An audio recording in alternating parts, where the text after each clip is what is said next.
Починаючи з 1940-х років, місто Лос-Анджелес швидко перетворювалось в столицю кінематографа у самому серці Сполучених Штатів. Район Голлівуд стає відомим виробництвом культових фільмів ХХ століття.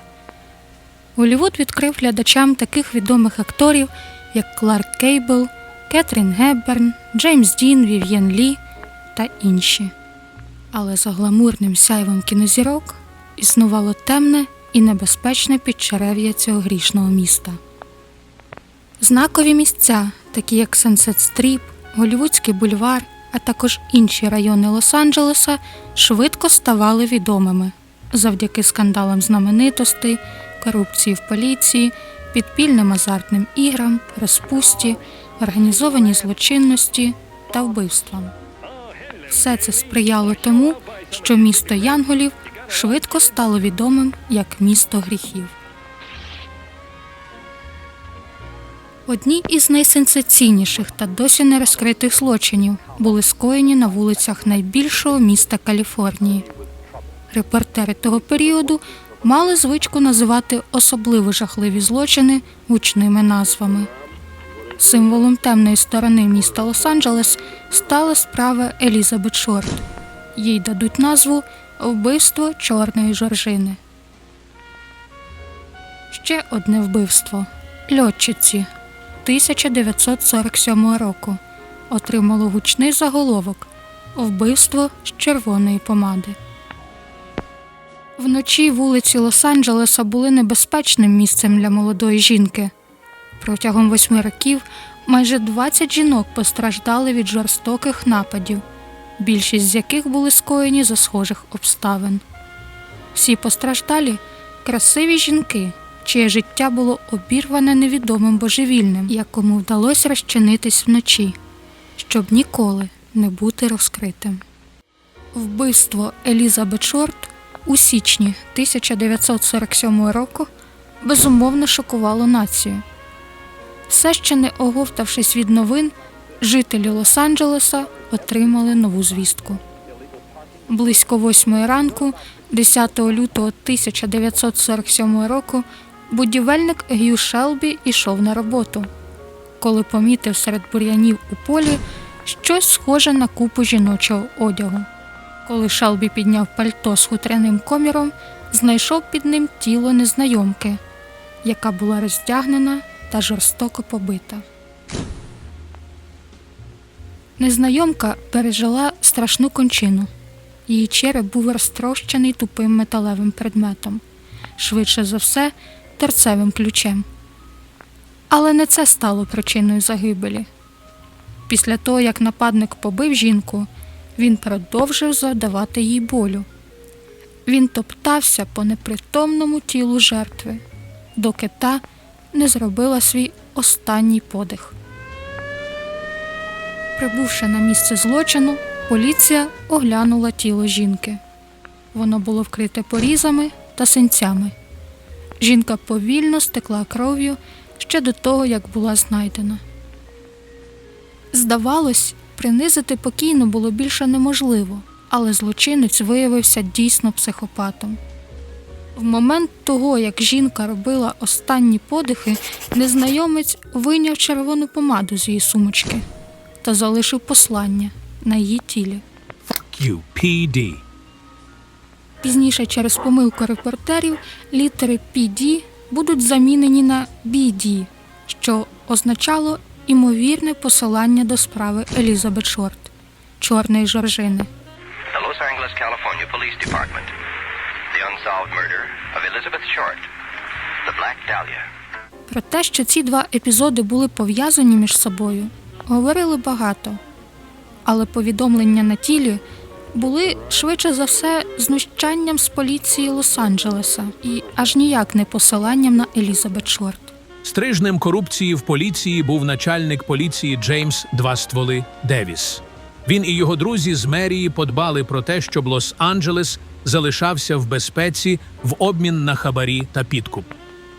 Ще одна теорія напису була зосереджена на тому, що літери PD стосуються чиїхось ініціалів, а Текс – скорочена назва штату Техас. Оскільки на тілі жертви були відсутні інші підказки, неможливо було підтвердити жодну з теорій. Тож поліції залишалось з'ясувати все, що можливо, про 44-річну жінку, сподіваючись, що щось із її приватного життя зможе пояснити, чому її побитою залишили лежати у полі. Жанна Аксфорд народилась у містечку Нью-Мексико в 1902 році. Свого повноліття вона досягла під час бурхливих 20-х. Ідеальний час для юної, вільної духом дівчини. У 17 років Жанна вийде заміж та народить сина Девіда молодшого. Після навчання в Нью-Мексико Жанна працювала медсестрою в Амарило, штат Техас. За словами Жанни, у шлюбі вона не була щаслива, тож у 1924 році відбулося розлучення, і опіка над сином перейшла до неї. Ходили чутки, що Жанна знялась в голлівудському фільмі, але в інтернет-базі фільмів її імені немає, навіть під псевдонімом. І незалежно від того, чи знімалась Жанна в кіно чи ні, у неї були цікаві голлівудські зв'язки. Деякий час жінка працювала приватною медсестрою для танцівниці Маріон Бенда Вілсон, коханки та останнього кохання актора німого кіно Рудольфа Валентино. У період між 1925 та 1931 роками Жанна навчилась пілотувати і отримала прізвисько «Летюча медсестра». Вона працювала у великій нафтовій компанії в Південній Америці. Літала з одного нафтового родовища до іншого, доглядаючи за робітниками. Жанна навіть стала членом жіночого авіаційного резерву та клубу 99, організації жінок-авіаторів. Чи то оптимістка, чи то любителька покарань, Жанна втретє вийшла заміж у Далласі 8 жовтня 1931 року, через 2 дні після свого 29-річчя, за Кертіса Бауера. Подружжю знадобилось 5 тижнів, щоб усвідомити свою помилку. Жанна Аксфорд Томас Бауер, відома в авіаційних колах як «летюча медсестра», може стати першою жінкою в Південній Каліфорнії, яка розлучилася за допомогою авіапошти. Документи про розлучення були відправлені по повітрю в Хуарес, Мексика. Льотчик і медсестра одружилися в Далласі, штат Техас, 8 жовтня 1931 року та розлучилися через 5 тижнів.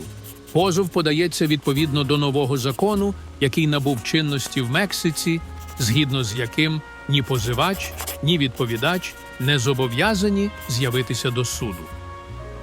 5 липня 1932 року мати Жанни вперше пішла в поліцію, щоб подати заяву про зникнення доньки. Жанна вийшла з дому вранці 27 червня, щоб поїхати до мексиканського кордону, де вона планувала сісти на приватний літак до Мехіко.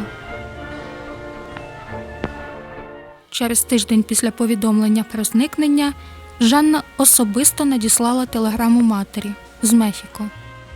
Я не можу зрозуміти хвилювання, яке я викликала в Сполучених Штатах, полетівши до Мексики. Я лечу назад, на Олімпіаду. Запевняю всіх, зі мною все гаразд. До середини 1940-х років у Жанни виникли невизначені медичні проблеми. Від сильного болю жінка почала приймати алкоголь та заборонені препарати. У 1944 році Жанна вийшла заміж вчетверте і востаннє. Її чоловіком став колишній морський піхотинець Френк Френч. 10 лютого 1947 року, менше ніж через місяць після того, як домогосподарка Бетті Берсінгер знайшла розсічене навпіл тіло Елізабет Шорт на пустирі парку Леймерт, Будівельник Г'ю Шелбі знайшов розтерзане тіло жінки в полі поблизу аеропорту Санта-Моніка. Газета «Вісник» в той же день випустила додатковий тираж із заголовком Перевертень знову завдає удару. Вбиває жінку з Лос-Анджелеса, пише BD на тілі. Тоді ще ніхто не знав, що гучний заголовок був помилкою репортерів, яка спричинить купу пліток. Поліція впізнала жертву. Це була 45-річна Жанна Френч.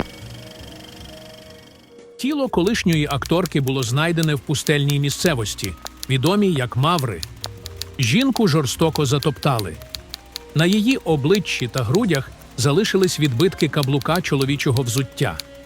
На грудях місіс Френч вбивця залишив помадою нецензурний вираз. Також краї рота потерпілої були порізані ножем. Поряд з її тілом детективи знайшли чорний пластиковий гаманець, схожий на той, який носила Елізабет Шорт. В гаманці лежав самотній пенні, кілька шпильок і записи від руки. Район, де було виявлено тіло, був чимось на кшталт провулку закоханих, розташований за 11 кілометрів від вулиці Нортон, місця, де знайшли тіло Чорної Жоржини. Поліція припустила, що нападник роздягнув Жанну догола в припаркованій машині, а потім побив.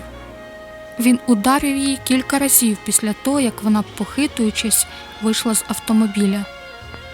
Потім витягнув її тіло в поле за кілька метрів від шосе. Після цього нападник так сильно топтався по грудях жінки, що залишив чіткий відбиток взуття на них.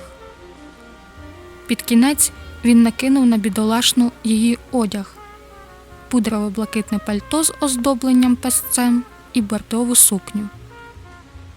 Вбивця розташував черевики жінки з обох боків від її голови на відстані 3 метрів від тіла. Одне з її ребер пробило легеню, тож кончина Жанни була незаслужено довгою. Жінка була без свідомості після перших ударів по голові, тому вона не була свідком того, як її вбивця дістав темно-червону помаду з її сумочки.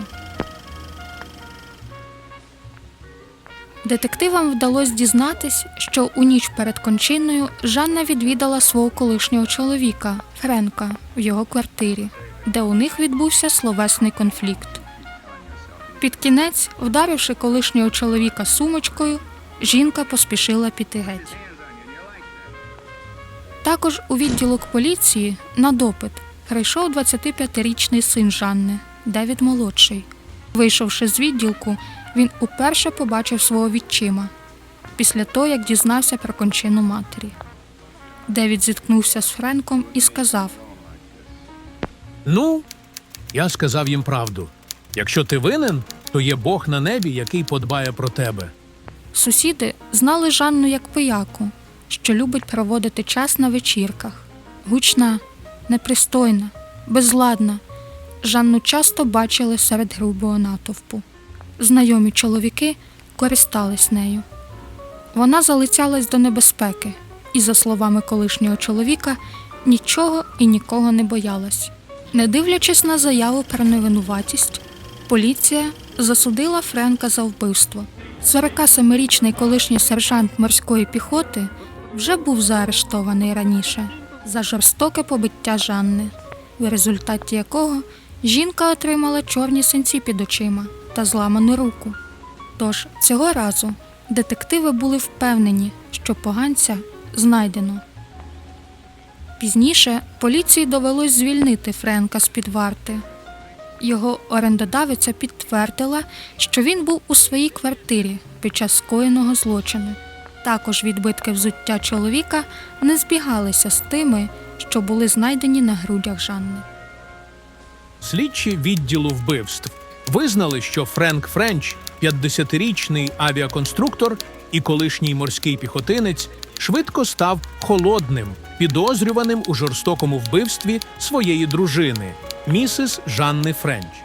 Після того, як чоловік добровільно пройшов перевірку на детекторі брехні, Капітан Джек Донаго сказав, що під час допиту поліція не отримала жодної інформації, яка б пов'язувала Френча з убивством. Частину ночі поліція намагалась відстежити місцезнаходження Жанни. Власник автокав'ярні, що знаходилась за адресою бульвар Санта-Моніка, 11925, сказав детективам, що Жанна приходила між 9:30 і 10 вечора в неділю. За словами Рея Фетчера, Жанна випила кави та поговорила з ним. Вона сказала, що її чоловік нелюд, що він любить жахливі речі, і навіть кілька разів бив її. Тоді Жанна підняла темні окуляри та показала синці під очима. Але якими б токсичними не були їхні стосунки, всі були впевнені – Френк – не злочинець. Востаннє Жанну бачили в барі Pan American на West Washington Place. Бармен сказав поліції, що жінка сіла поруч зі смаглявим невисоким чоловіком. Свідок припустив, що вони пара, бо бачив, як вони разом виходили під час закриття. До місця загибелі Жанна не доїхала б сама. Поліція знайшла її Ford Roadster 1929 року випуску на стоянці авторесторану «Пікаділлі» на розі Вашингтон Плейс та бульвару Сепульведа. Свідки розповіли, що авто стояло там о 3:15 ночі, в день вбивства. Нічний доглядач побачив, як невідомий чоловік залишив його там. Поліція так і не з'ясувала, де перебувала сама Жанна з 3:15 ночі до моменту її кончини. Подібно до вбивства Чорної Жоржини, у справі Жанни Френч десятиліттями не було жодних слідів. Швидше за все, душогуби цих двох прекрасних жінок забрали свої криваві таємниці у могилу. Справа про вбивство червоною помадою стала знову публічною після виходу гри «Елей Нуар». Неонуарна детективна відеогра вийшла у 2011 році. Це був дебют австралійської студії Тім Бонді в жанрі пригодницького бойовика. Пізніше гра буде видана компанією Rockstar Games. Дія «Елей Нуар» відбувається в 1947 році у місті Лос-Анджелес. Гравцеві, що виступає в ролі детектива поліції на ім'я Коул Фелпс, належить розкрити ряд злочинів, в тому числі вбивство червоною помадою. Дякую, що переглядаєте мої відео. Якщо вам було цікаво, залиште коментар на тему історії Жанни Френч або просто підтримайте канал. Також поставте вподобайку, підпишіться та дивіться інші розслідування на моєму каналі.